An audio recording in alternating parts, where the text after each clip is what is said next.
저는 40대 중반의 워킹맘이에요. 저도 이곳에 사연을 남기게 되는 주인공이 되었네요. 이렇게 글을 쓰기까지 참으로 오랜 망설임의 시간이 필요했습니다. 남들과 똑같은 그저 평범한 삶을 살게 될 줄 알고 있었기에 더더욱 많은 시간이 필요했던 것 같기도 하네요. 한 사람을 알게 되고 사랑하고 그저 열심히 내조한 죄밖에 없는 제게 있었던 기가 막힌 일 때문에 저는 한동안 밤에 잠도 잘 수 없을 정도로 심각한 패닉 상태에 빠졌죠. 지금부터 그 사연을 지금부터 털어넘어가 보겠습니다. 어린 시절부터 똑똑하고 총명하다는 소리를 듣고 자란 저는 학교 공부도 항상 거의 1등을 도맡아 했어요. 남들이 보면 얄밉다고 할 정도로 정확한 것을 좋아했고 덕분에 수학 같은 문제는 거의 틀린 적이 없을 정도였습니다. 부모님은 이런 제가 멋진 커리어 우먼이 되었으면 좋겠다고 생각을 하셨어요. 변호사나 의사 같은 사람이 제 적성에 딱 맞다고 말씀하셨죠. 저 또한 불의를 보면 잘 못 참는 성격이었기에 그런 일이 적합할 것 같은 생각도 들었고요. 부모님께서 제게 거시는 기대는 크셨습니다. 작은 식당을 운영하고 계시는 부모님은 언제나 생활이 많이 어려우셨는데 제가 훌륭한 사람이 되면 모든 것이 다 해결될 것이라 믿으셨던 것 같아요. 제 밑으로 남동생도 한 명 있었지만 공부하는 거리가 멀었기에 저만 철석같이 믿고 계셨죠. 제 성적은 고등학교 때까지도 전교에서 늘 상위권을 유지했고 비싼 과외나 유명 학원은 다녀본 적도 없었습니다. 친구들은 모두 제가 비밀리에 어떤 고액 과외를 받는다고 의심했지만 저는 정말 그런 적 없이 EBS 방송과 동네의 공부방 정도만 이용하고 있었어요. 제가 생각해도 저는 조금 남들보다 공부하는 속도가 빨랐던 것 같기도 해요. 같은 것을 배워도 조금 유난히 빠른 스타일이 있잖아요. 어떤 아이들은 운동이 그렇고 또 어떤 아이들은 음악이 그런데 저는 공부와 암기 쪽으로 타고난 소질이 있었어요. 그 결과 저는 부모님이 원하시는 좋은 대학교 법대에 들어갈 수 있었습니다. 큰 꿈을 안고 변호사나 판사가 되어야겠다고 생각하며 대학교에 입학을 했죠. 그런데 대학교에는 생각보다 많은 난관들이 있더군요. 선후배 간의 예의도 어느 정도 지켰어야 했고 행사 참여도 꼬박꼬박 했어야 했는데 그런 것들이 처음에는 너무너무 싫었어요. 똑부러진 성격에 말도 안 되는 걸로 트집 잡는 선배를 볼 때면 꼬박꼬박 말대꾸를 하면서 제 감정을 표현하기도 했고요. 그래서 그런지 몇몇 선배에게 저는 눈의 가시가 되기도 했었습니다. 한 번은 말도 안 되는 걸로 또 트집을 잡는 여자 선배가 있길래 저도 지지 않고 똑같이 말을 했다가 선배들 몇 명에게 호되게 혼이 난 적도 있었어요. 야, 네가 잘나면 얼마나 잘났어? 여기 너보다 안 잘난 사람 없거든? 선배가 말하면 그래도 어느 정도 듣는 신용이라도 해야지. 나 참 기가 막혀서. 그게 아니라요, 선배님. 누가 보아도 합당하지 않은 일을 시키시니까 그렇죠. 저희 법대잖아요. 법으로 보장받는 사회를 만드는 것이 저희가 하는 일 아닌가요? 어머, 황당하다. 이게 정말 웃기고 있네. 야, 모든 것에는 기본적으로 지켜야 할 예의라는 것도 있는 거라고. 사회생활은 다 이런 거야. 너 이런 식으로 해서 나중에 사회 나서 선배도 어떻게 보려고 그러냐? 세 명의 여자 선배는 저를 공격하며 몰아세웠고 거의 싸우는 듯한 분위기가 연출되고 있었습니다. 그런데 그때 몇 살 위의 남자 선배가 와서 저를 도와주셨죠. 야, 니네 뭐가 이렇게 시끄러워? 우리끼리 지금 뭐 하자는 거야 이게? 누가 후배 괴롭히랬어? 니네가 무슨 일진이냐? 됐고 술이나 마시러 가자. 쓸데없는데 시간 쏘지 말라고. 이 남자 선배의 도움으로 저는 난감한 상황을 피할 수가 있었어요. 이 선배는 학과에서도 꽤 유명한 분이셨어요. 저는 직접적으로 말을 한 번도 해보지 않았는데 소문이 무성했었거든요. 술, 담배를 즐겨하고 공부하는 거리가 먼 그런 사람이라고요. 더군다나 같은 과 여자들한테도 몇 번이나 대시를 했다가 차였다는 말도 들었었답니다. 그런 선배가 저를 도와주다니 저는 조금 의아했어요. 저기 감사합니다 선배님. 이렇게 도와주시고. 감사한 거 맞지? 그럼 술 한 잔만 사주라. 내가 오늘 말이야 너무 스트레스 받는 일이 있어서 술이 고픈데 돈이 없네. 네? 네. 저는 술을 못 마시긴 하지만 그래도 감사하니까 한 잔 살게요. 가시죠. 저는 술을 전혀 마시지 않지만 고마운 마음을 표현하기 위해서 어쩔 수 없이 술집으로 향했습니다. 이 선배는 소주 2병을 혼자 마시고도 거뜬하더라고요. 그러면서 미주알 고주알 자기 어린 시절부터 살았던 얘기를 꺼내는데 듣기 싫어 죽는 줄 알았습니다. 다음날 중요한 레포트 제출도 있는데 저를 붙들고 수다를 떠는 이 남자가 너무 싫어 제대로 듣지도 않고 다음부터는 절대로 엮이지 말자는 생각을 하고 겨우 자리를 빠져나왔어요. 그리고 그 후에도 저쪽에서 이 선배가 보이면 몰래 다른 길로 가거나 재빨리 그 옆을 지나가 버리면서 피하고 다녔습니다. 이런 스타일의 사람들과 엮이는 건 딱 질색이었거든요. 그런데 사람의 인연이란 건 정말 무서운 것 같아요. 저는 또 한 번 이 선배의 도움을 받게 됩니다. 사람이 꽉 찬 지하철역 안에서 나쁜 남자의 손길이 느껴져서 소리를 빽 질렀는데 그 사람이 발뺌을 해버려서 너무나 황당하고 억울한 적이 있었거든요. 그때 이 선배가 마치 흑기사처럼 나타나서 증인이 되어 주었고 결국 그 나쁜 손을 한 남자를 경찰에게 인계를 해줄 수가 있게 되었죠. 저도 딱 부러진 성격이긴 하지만 막상 지하철에서 그런 일을 당하니 너무 당황스러워서 몸둘 바를 모르겠더라고요. 지푸라기라도 잡고 싶은 심정으로 덜덜 떨며 주위를 두리번거리는 것밖에는 할 수 있는 것이 없었는데 그 순간 그 선배가 나타난 거예요. 저는 또다시 그 선배의 도움을 받게 되었고 놀라서 가슴이 막 요동치는 저를 선배는 집까지 데려다 주었습니다. 선배, 오늘 너무 감사해요. 정말 선배 아니었으면 무슨 일이 일어났을지 끔찍해요. 여자들은 항상 조심해야 돼. 세상에 나쁜 남자들이 얼마나 많은데 내가 공부는 잘 못해도 이런 건 끝내주게 잘한다고. 그러니까 앞으로도 뭔가 열받고 억울한 일이 있으면 나한테 얘기해. 내가 다 처리해 줄 테니까. 선배님, 진짜 너무 감사해요. 제가 뭐라고 이렇게까지. 다른 선배들은 다 저보고 얄밉다고 하시는데 선배는 정말 좋은 분인 것 같아요. 선배 같은 사람이 꼭 변호사가 되셔야 하는데. 그런가?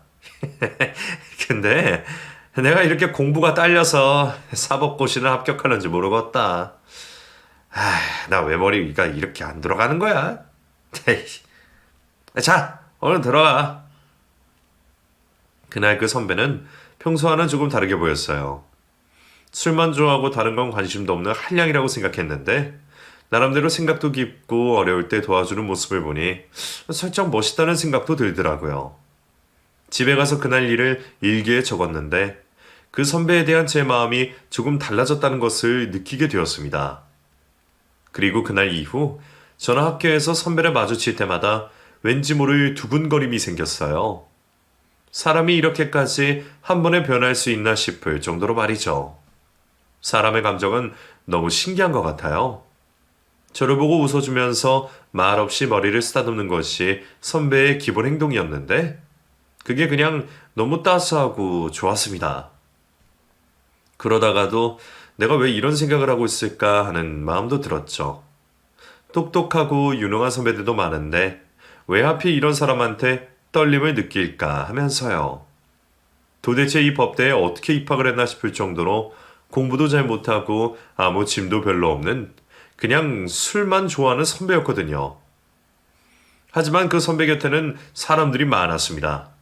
성격도 서글서글하고 술도 좋아하고 그렇다 보니 친구들이 무슨 일만 생기면 이 선배에게 가서 고민 상담도 하고 술도 마시고 그러는 것 같더라고요.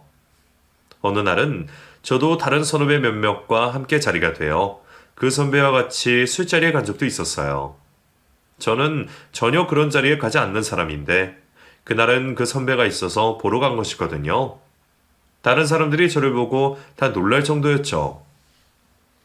술을 한 잔, 두 잔 마시며 그 선배가 하는 이야기를 들었더니 정말 어렵고 힘들게 살았더라고요. 부모님은 시골에서 작은 텃밭을 기르며 식당을 운영하고 계셨는데 어린 시절 자신을 공부시키느라 부모님이 진짜 많이 고생하셨다는 말을 했어요. 자신이 꼭 사법고시에 합격해야 할 이유가 부모님 때문이라는 말도 했는데 그 말을 들으니 왠지 저희 부모님이 생각나서 더 마음이 짠하더라고요.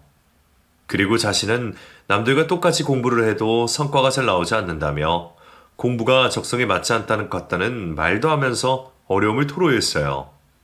저는 그 술자리에서 이상하게 다른 사람들 말은 하나도 들리지 않고 그 선배의 말만 귀에 쏙쏙 들어왔습니다.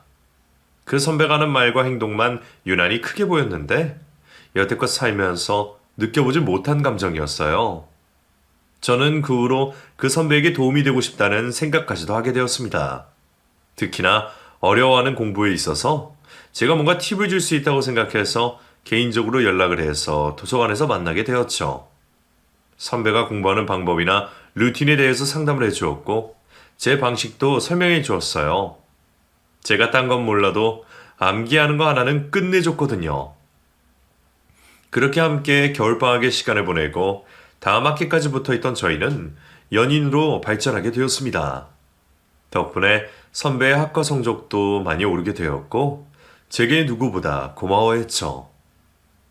다 네 덕이야. 너무 고마워. 나 나중에 사법고시 패스하면 그건 다 네 덕분인 거 알지? 정말 나 너 없으면 어떻게 하냐? 내 곁에 평생 있어줄 거지? 내 옆에서 나 이렇게 알려줘? 알았어, 오빠. 내가 그렇게 해야지 누가 하겠어. 우리 오빠는 내가 있어야 성적도 오르고 뭐든지 잘 되는데. 그래 맞아. 난 네가 있어야 해. 너 없이 난 아무것도 할 수가 없다 이젠. 남친이 된 선배는 제게 정말 잘해주었어요. 돈은 많지 않았지만 마음 하나로 저를 감동시키기에 충분했죠. 그리고 그때는 저도 너무 어렸고 남자 경험도 없었기에 조금만 제게 잘해주면 그냥 홀라당 넘어갈 수밖에 없던 시절이었습니다. 선배가 많은 여자들에게 대시도 하고 사귄 경험도 있다는 것을 알고는 있었지만 그래도 그때는 그런 것이 별로 중요하지 않다고 생각했어요. 눈에 뵈는 거 없이 콩깍지가 씌인 상태로 불꽃 튀는 연애를 하기 시작했습니다. 저는 혼자 살고 있는 남친의 집에 가서 매일 밥과 설거지, 청소까지 도맡아 해줄 정도였어요. 때로는 그 집에서 잠을 자고 가기도 했는데 나중에 부모님이 아시고는 엄청나게 혼이 났던 기억도 있네요. 부모님은 생활고를 겪으시면서도 제가 잘 되기만을 바라면서 무엇이든 다 해주시는 분들이셨는데 제가 다른 남자가 사는 집안 살림을 해주고 있다는 말을 들으니 오죽 속이 답답하시겠어요. 특히 엄마는 제게 여자로서 그런 일을 지금부터 하면 못 쓴다며 걱정스러운 목소리로 말씀하셨습니다. 아이고, 우리 딸이 순진해가지고는 네가 뭐가 아쉬워서 그 집에 들락거리며 우렁각시를 해주고 있어. 남자들은 뻔하다고. 이렇게 너를 눌러앉힐 생각인 거야. 자기 내순화해주고 그러길 바랄 거라고. 그러니까 절대 처음부터 그렇게 하면 안 되는 거야, 알아? 엄마, 그런 게 어딨어. 난 그냥 오빠가 좋고 오빠가 잘 되길 바라는 마음에서 도와준 것 뿐인데. 그리고 이제는 내가 좋아서 하는 거야. 내 스스로 하는 거라고. 너 정말 계속 그런 쓸데없는 소리 할 거야? 지금 공부해서 빨리 사법고시 준비하고 변호사 돼야지. 어디서 남자 집안 살림을 해주고 있어. 그런 소리 하지 말고 얼른 너도 네 살 길 찾아서 공부나 해. 큰일 하려면 연애도 하지 말아야 하는 거라고. 엄마 아빠는 오로지 한 가지야. 네가 잘 되는 거. 똑똑하고 야무진 네가 잘 되는 모습 보는 거 그것뿐이라고. 엄마의 기대는 부담스러워지기까지 했어요. 제가 그때는 너무나 남친을 사랑하고 있었기에 그랬었나 봅니다. 단 한 번도 부모님이 쓸데없는 말을 한다고 생각한 적이 없었는데 그때는 쓸데없는 말이라는 생각까지 들었으니 말이죠. 저는 그 후로도 엄마의 걱정은 생각하지도 않은 채 늘 똑같이 남친의 집에 들락거리며 모든 집안일을 도와주었습니다. 남친은 그런 제게 점점 의지하게 되었어요. 제가 없을 때는 혼자 했던 빨래와 청소도 제가 있으니 하지 않게 되었고 밥을 해먹는 일도 거의 없었습니다. 저한테 전화를 해서 뭐가 먹고 싶다, 배가 고프다고 하면 제가 다 가서 알아서 해줬으니까요. 그렇다 보니 제 성적은 이전처럼 유지될 수가 없었겠죠. 사랑이 뭔지, 사랑의 눈이 멀어 학과 성적까지 떨어지고 그렇게 꿈꾸던 변호사의 꿈까지도 점점 멀어지게 된 것 같았어요. 그때는 사랑이 전부라고 생각했습니다. 영화에서 보면 여자가 남자를 멋지게 성공시키는 장면이 있잖아요. 그걸 보면서 저도 그런 여자가 되었으면 좋겠다는 생각마저 했으니 말이죠. 바보 같은 시절을 보내면서 저는 그것이 최선이라고 믿었습니다. 학교에서는 이미 저와 남친의 관계가 다 소문이 퍼져 거의 부부라는 말을 할 정도였고, 저는 저보다는 남친의 스케줄에 맞춰서 학과 시간표까지 조절을 했어요. 그렇게 남친이 먼저 학교를 졸업하고 사법고시 시험을 봤지만 떨어졌습니다. 저 역시 시험을 준비했지만 남친 때문에 집중이 잘 되지 않아서인지 1차에서도 쭉 미끄러지고 말았죠. 주변 선배들은 하나 둘 합격했다는 소식이 들려오자 남친은 마음이 조급해졌던 것 같아요. 공부도 잘 되지 않고 술에 의존해서 잠을 자는 일도 많았는데 제게 많은 도움을 요청했습니다. 급기야는 밤에 잠을 잘 때에도 혼자 잠을 못 잔다며 제게 함께 있어달라고 했고, 저는 그렇게 집에는 도서관에 있다고 거짓말을 한 채 남친의 집에서 며칠씩 묵으면서 지냈죠. 그 사이 저는 자연스럽게 임신이 되었습니다. 갓 대학을 졸업하고 1년밖에 지나지 않았을 때인데 임신을 했다는 것을 알고는 더 이상 시험을 준비하지 말아야겠다고 결론을 내렸어요. 저희 부모님은 난리가 났습니다. 말도 안 된다면서 왜 이런 바보 같은 짓을 했느냐고 눈물까지 쏟으셨죠. 하지만 저는 후회하지 않았어요. 이것도 다 하늘의 뜻이라면서 남편의 내조에서 꼭 사법고시를 합격하게 만들고 말겠다고 다짐을 했죠. 우여곡절 끝에 저희는 결혼을 하게 되었고, 남친은 결혼 후에도 시험을 준비하고 있어서 제가 임신한 상태로 알바를 하며 생활비를 벌었습니다. 그래도 제가 좋은 학교 법대에 나온지라 과외도 하고 영문 번역 알바도 했는데 생각보다 금액이 쏠쏠하니까 남편이 제게 의지를 많이 하더라고요. 저희 부모님은 속이 터지셨지만 저와 남편은 나름대로 행복하게 지냈습니다. 첫 아이가 태어나고 남편은 3번 만에 드디어 사법고시를 합격하게 되었어요. 세상에서 그렇게 기쁜 날은 처음이었던 것 같아요. 남편 역시 제게 누구보다 고마워했죠. 다 당신 덕분이야. 당신이 있어서 이렇게 된 거라고. 나 당신한테 평생 헌신하면서 살 거야. 너무 고마워. 사랑해. 남편의 이런 말 덕분인지 그동안 힘들었던 것이 싹 없어지더라고요.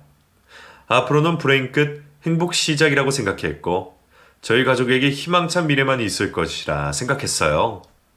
시골에서 남편의 부모님은 아들의 사법고시 합격 소식을 듣고 저희 집 근처에 이사를 오셨습니다.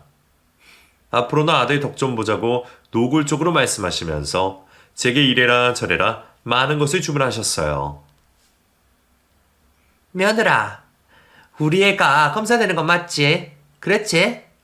그럼 우리도 이제 큰 집 얻어서 같이 살 수 있는 거 맞지? 우리 아들이 그랬었다. 자기가 검사만 되면 꼭 큰 집에서 다 같이 살자고. 분명히 그랬었다. 아, 네 어머님 그러셨구나. 글쎄요.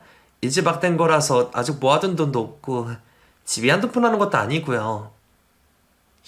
이 우리 집 팔고 니네 집도 팔아서 합치면 되지 않겠나? 며느리 너희도 과외도 하고 알바도 한다며.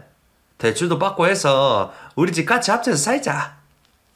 우리가 시골에서 올라와서 아무것도 모르는데 이렇게 집안에만 틀어박혀 있으려니 미치고 팔짝 뛰겠다. 아, 그게 어머님, 저기 그게 아이도 있고 또 제 뱃속에 둘째도 있고요. 어떻게 말씀을 못 드리겠어요. 잘 됐네 그럼. 내가 애 봐줄 테니 넌 알바하고 그러면 됐다 아이가. 안 그러나? 내가 집안일도 도와주고 그렇게 하면 서로서로 돕고 좋은 기지. 가족이 좋은 게 그거 아니겠나? 시부모님의 난감한 부탁에 저는 할 말을 잃었습니다. 남편에게 분명히 싫다는 의사 표현을 했지만 남편은 제 의견은 아랑곳하지 않고 평생 부모님의 소원이셨다면서 집을 합치자고 밀어붙였어요.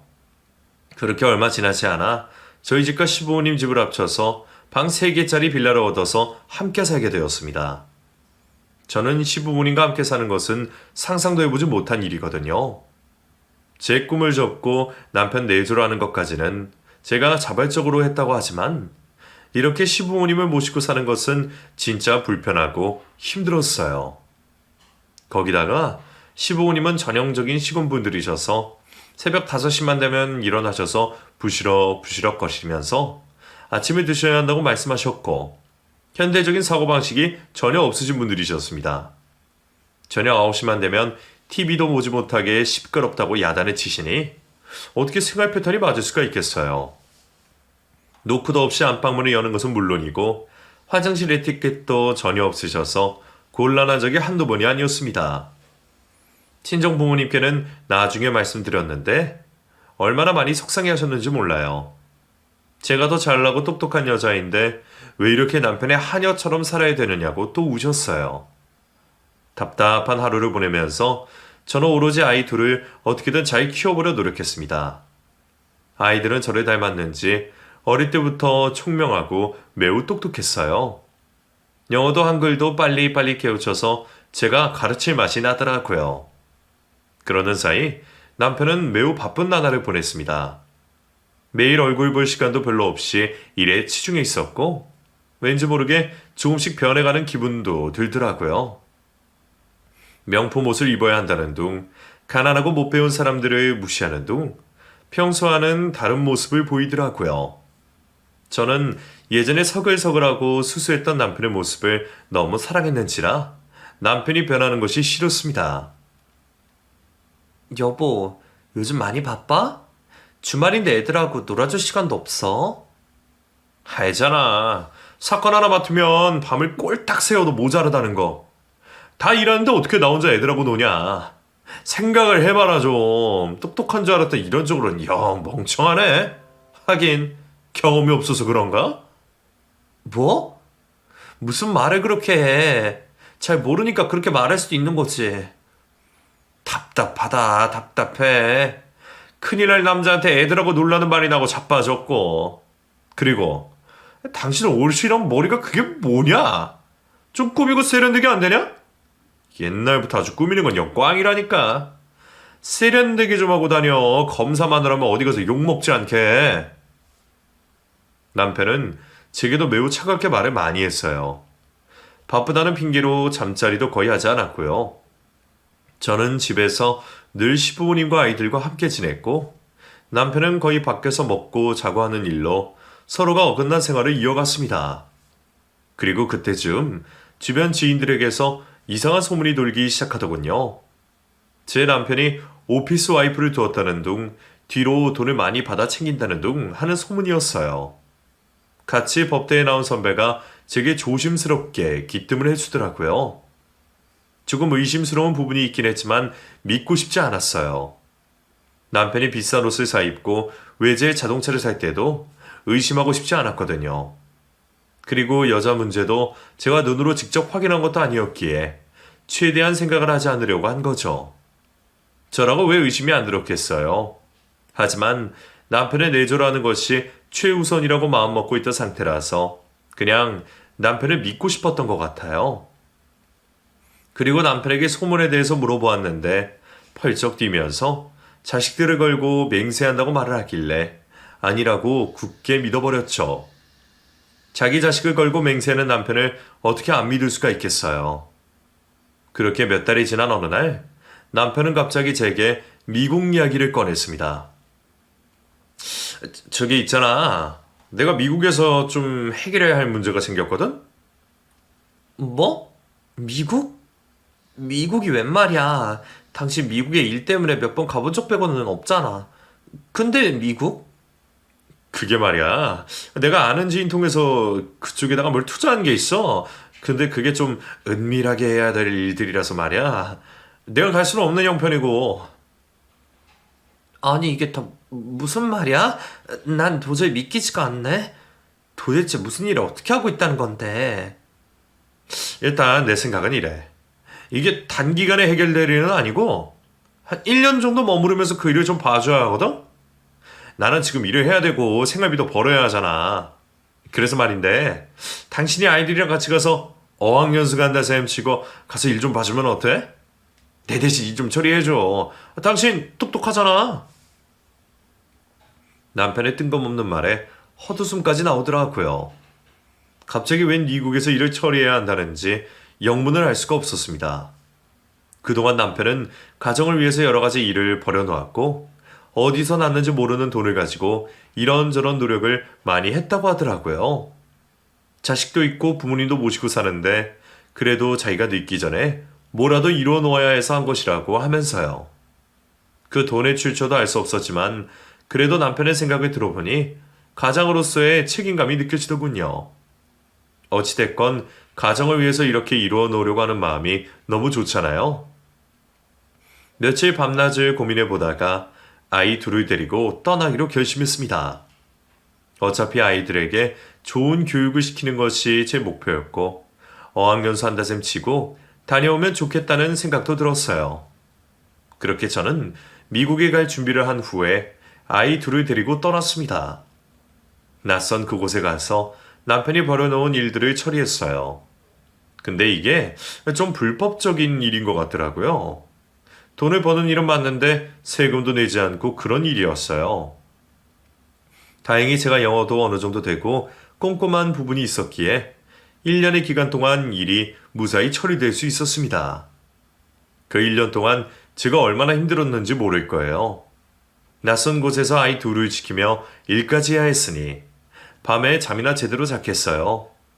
더군다나 미국이라는 곳이 총기 소지도 할 수 있는 곳이니 혹시 모를 무서운 일이 일어날까봐 아이들에게서 잠시도 눈을 뗄 수도 없었습니다. 그러는 동안 남편은 화상통화만 했을 뿐 단 한 번도 이곳에 오지 않더군요. 제가 이곳에서 일처리를 해서 보내는 돈만 쏙쏙 받아 챙기고 말이죠. 그런 남편과 전화로 어마어마하게 싸우기까지 했습니다. 당신은 어떻게 애들이 보고 싶지도 않아? 1년이 다 되어 가는데 어떻게 한 번을 안 와? 야, 일하느라 바쁘니까 그렇지. 네가 이 총리를 알기나 해? 모르면 가만히나 있어. 가만히 앉아서 벌어다 주니까 뭐 그냥 마냥 쉬운 줄 알지? 그게 아니잖아. 나도 여기서 당신 대신해서 일하고 있다고. 야, 거기서 다 잘 도와준다고 하더만. 거기 있는 남자가 너한테 엄청 잘해준다면서. 네 입으로 그랬잖아. 뭐? 그건 일 때문에 도와주는 거지. 지금 당신 무슨 말을 하는 거야? 남편과의 싸움은 미국에 있는 1년 동안 매우 잦았습니다. 하지만 그것도 전화 연결이 될 때만 가능한 일이었고, 일 때문에 제 전화를 받지 않는 일이 수두룩했죠.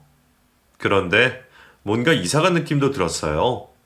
시어머니도 어떻게 전화를 한번 안 하시는 거예요. 그래도 며느리와 손주들이 미국에 있는데 보고 싶지도 않고 걱정도 안 되시는지 이해가 되지 않았죠. 그렇게 1년이라는 세월이 흐르고 저는 다시 한국으로 돌아왔습니다. 아이들은 오랜만에 아빠를 만난다고 신이 나서 비행기에서 잠도 제대로 자지 못하더라고요. 공항에 도착해서도 남편이 연락이 되지 않아 공항버스와 택시를 갈아타고 집으로 도착했어요. 현관 비밀번호를 누르고 들어가려는데 웬일인지 비밀번호가 틀렸다고 하는 겁니다. 그동안 제 기억이 틀렸나 싶어 몇 번이나 다시 눌러보았지만 계속 틀리더라고요. 남편과 저의 결혼기념일로 비밀번호를 만들었는지라 제가 잊을 리가 없어서 이상하다고 생각하고 남편과 시모에게 전화를 걸었는데 아무도 받질 않더군요. 문 앞에서 아이들과 기다리고 있다가 아이들이 배가 고프다고 해서 집 근처 식당에서 밥까지 먹고 다시 돌아왔습니다. 그리고 나서 낯설지만 배를 눌러보았는데 그제서야 안에 있던 누군가 문을 열어주었습니다.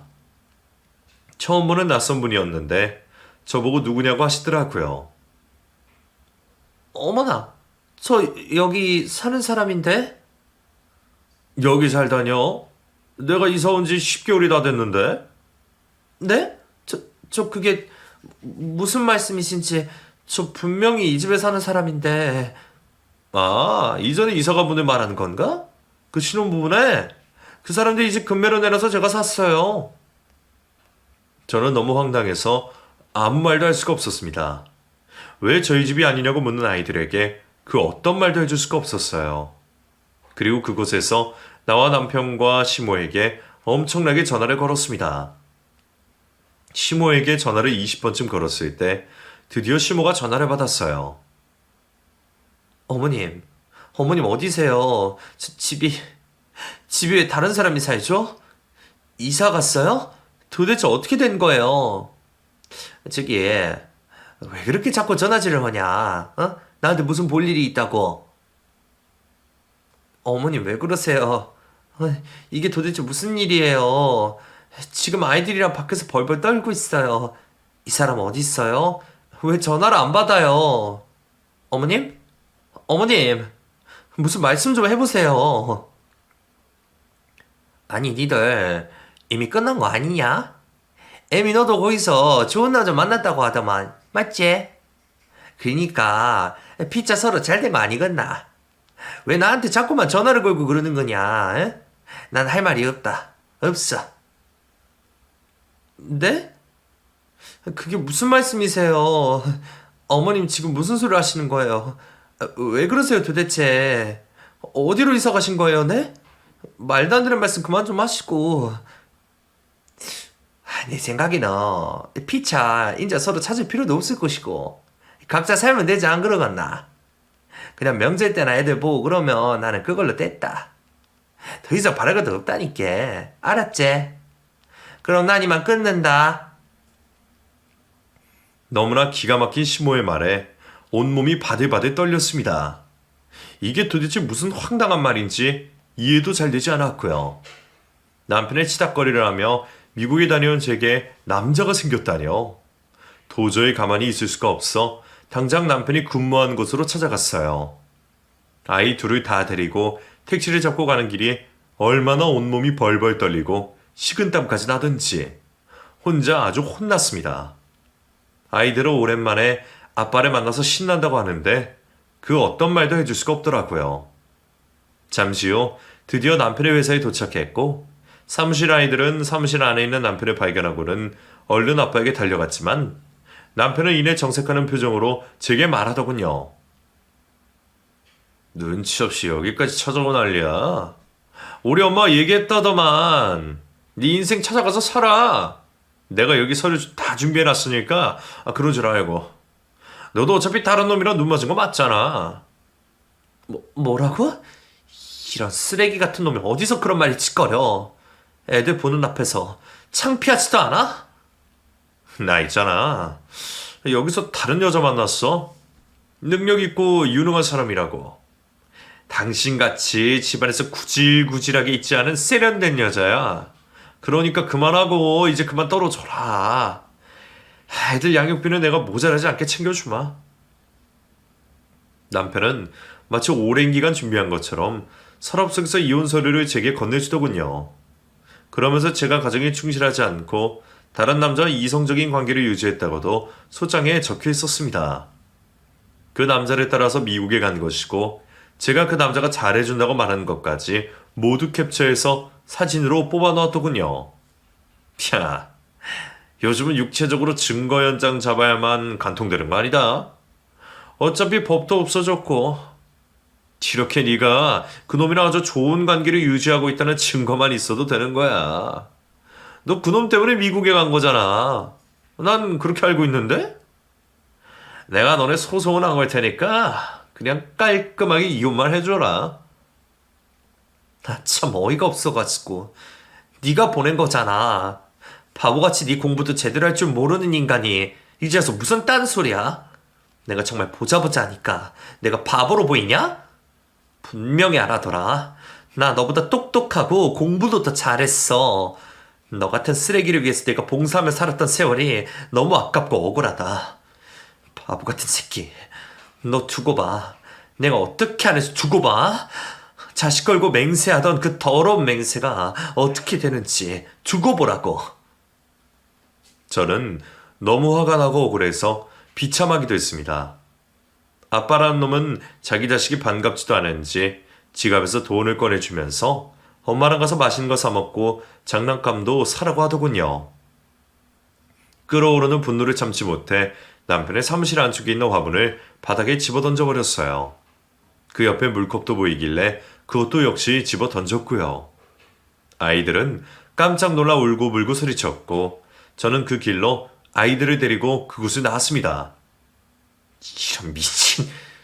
너 이거 뭐하는 짓이야? 무식한 옆편애 같은 이라고. 무식해? 어디서 무식하대? 너보다 훨씬 똑똑하거든? 모자란 놈이 꼭 모자란 행동만 하고 자빠졌네. 아이들 앞에서 네가 이런 꼴까지 보이니까 나도 막 나간다. 너 두고 봐. 기다려. 내가 어떻게 하는지 꼭 기다려.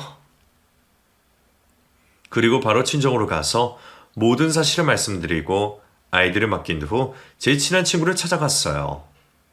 법대를 나와 변호사라고 있는 능력 있는 제 친구는 저의 지난 사생활을 전부 다 알고 있거든요. 특히나 제가 미국에서 고생하면서 남편이 변한 것 같다는 이메일을 주고받은 증거들을 갖고 있어 그것으로도 충분히 대응이 가능하다고 하더군요. 예전부터 제 남편에 대해 이런저런 이야기를 해주면서 이혼을 고려해보려고 했던 친구였기에 누구보다 저를 많이 도와줄 거라 생각했어요. 제 남편은 이쪽 업계에서도 소문이 자자하더군요. 뒷돈을 받아 챙기는 것은 물론이고 외제차의 명품 아니면 취급을 안 하고 가끔 만나는 동창들도 행색을 보고 초라하면 거들떠보지도 않는 놈으로 변했다고 했어요. 그런 것도 모르고 그저 남편 바라기만 했던 제 자신이 비참하더군요. 저는 그 후로 철저하게 준비했습니다. 친구의 도움도 받고 제가 직접 증거들도 찾아 나서면서요. 그리고 얼마 지나지 않아 열린 대학 동창회에 가서 친구들에게 제 이혼에 대해서 얘기를 했죠. 잘난 남편이 지게 어떻게 했는지도 낱낱이 말했고요.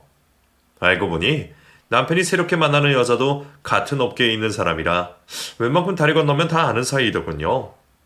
이 여자에 대한 소문도 정말 파렴치했는데 제 남편 말고도 다른 유부남하고도 연문서를 뿌리던 그런 사람이었습니다. 그 후로 이 여자한테도 한번 연락이 온 적이 있어요. 뻔뻔하게 제게 쌍욕을 퍼붓더군요. 야, 이 옆편네야. 머저리 같은 년이 어디서 이상한 소문을 만들어내고 지랄이야? 가만히 안 닥치고 있어? 뭐? 바람핀 년이 낯짝 한번 두껍다. 네가 감히 나한테 어떻게 전화를 해? 더러운 것들. 그리고 내가 소문을 만들긴 뭘 만들어. 있는 사실 그대로를 그나마 순화해서 얘기한 거라고. 내 이혼 얘기를 내 친구한테 한 것도 죄가 되냐? 내 입으로 굳이 말 안 해도 다들 너 걸레 쓰레기인 거 다 알고 있던데 뭘 그래? 뭐라고? 야, 나 법 쪽에 있는 사람이야. 너 같은 아줌마 하나 상대 못할 줄 알아? 내가 고소할 거야 너. 명예훼손으로 고소해버릴 거라고. 그래 해봐라 어디. 너만 법 쪽이냐? 나도 법대 나와서 법 좀 알거든. 내 친구들이 한두 명 있는 줄 아니? 나를 고소하기 전에 네 행동부터 보고 고소해라. 상간녀 위자료나 톡톡히 준비하고. 알았냐? 당당하게 나오는 상간녀에게 저는 더욱 거칠게 몰아세웠어요. 저도 할 말 다 하고 똑부러진 성격을 갖고 있는 걸 결혼 후 너무 참고 살았네요. 막상 이런 상황이 닥쳐오니 저도 이런저런 말들이 술술 나오게 되더군요. 그 둘은 쓰레기라는 별명을 얻게 되었고 웬만한 사람들 사이에서 소문이 다 나게 되었어요. 그리고 저는 제가 미국에서 남편 대신에 처리했던 일이 불법적으로 세금도 내지 않고 이루어진 것이라는 걸 다 밝혀냈습니다. 증거들을 하나씩 모아서 경찰에 싸그리 신고를 해버렸죠. 저희 친정부모님은 시부모님을 찾아가서 소금 한 바가지를 뿌리며 욕을 실컷 해주셨다고 했어요. 이렇게 해도 제 마음은 풀리지가 않았습니다. 그 이후로 어떻게 해야 이 사람을 이 세계에서 매장시킬 수 있을지 그것만 생각하고 지냈죠. 그렇게 일처리를 하고 며칠이 지나니 시어머니한테서 연락이 왔습니다. 저기 애미야, 내가 너한테 사과하려면 사과할게. 근데 말이다, 그래도 애들 아빠인데 이렇게까지 쓰겄냐? 네가 경찰에 신고하고 소문도 다 퍼뜨린 거 그거 결국 네 자식들 얼굴에 침 뱉는 거밖에 안 되는 거 모르겠냐? 그러니까 말이다, 이 늙은 시애미 말 한 번만 들어줘라. 내 이렇게 부탁하마. 우리 아들이 잘못한 것은 있어도 어쨌건 자식들 낳아준 아빠니까 그 대접 좀 해줘라. 에? 어머님, 그게 지금 할 소리예요? 왜 아이들 핑계를 대세요? 그럼 아이들 있는 애비는 그런 짓거리 해도 되는 건가요? 제가 어떻게 했는데요? 제 공부도 다 포기하고 뒷바라지 한 거 아시잖아요. 아이고, 애미 알다마다. 아이, 그래도 말이요. 사람이 너무 이러면 못 쓰는 거요. 그러니까 이제 그만하거라. 어? 됐고요, 어머님. 저는 더 보태지도 않을 거고 딱 애비가 한 짓거리에 대해서만 할 거예요. 본인 입으로 자식들 걸고 맹세했으니 이 정도는 각오한 거 아니겠어요? 파렴치한 인간 같으니라고. 시모의 말에 꿈쩍도 하지 않고 저는 그 인간 인생을 개박살 내버리기로 작정을 했습니다. 직장 내에서도 여자 관계뿐만 아니라 불법적인 일을 저지른 것이 발각이 되어 일을 그만두게 되었더군요. 처자식 버리고 그런 짓까지 했으니 그 정도는 달게 받아야죠. 그리고 직업까지 잃은 남편은 결국 자기가 같이 살고 있던 그 여자에게서도 버림을 받았다고 했어요. 하긴 바람을 피우는 것도 돈과 명예가 있는 상태나 가능한 거지. 누가 미쳤다고 모든 것 다 잃은 남자랑 바람을 피우겠어요. 남는 게 뭐가 있다고요? 소송을 하고 고소를 하며 해결되기를 기다리던 과정이 얼마나 길고 힘들던지. 잘 마시지도 못하는 술을 마시며 억지로 잠을 청하기까지 하며 버텼습니다. 남편은 남편대로 화가 나서 저희 친정에도 찾아와서 횡포를 부렸고 제게 전화와 문자로 폭언까지 했어요. 저는 고스란히 그런 내용들까지도 모조리 증거로 수집해 놓았고 남편은 더더욱 만신창이가 되어갔습니다. 몇 달이 지난 후 동창생들은 직장도 여자도 다 잃고 술로 나날을 지새우고 있다는 남편의 소식을 전해왔어요.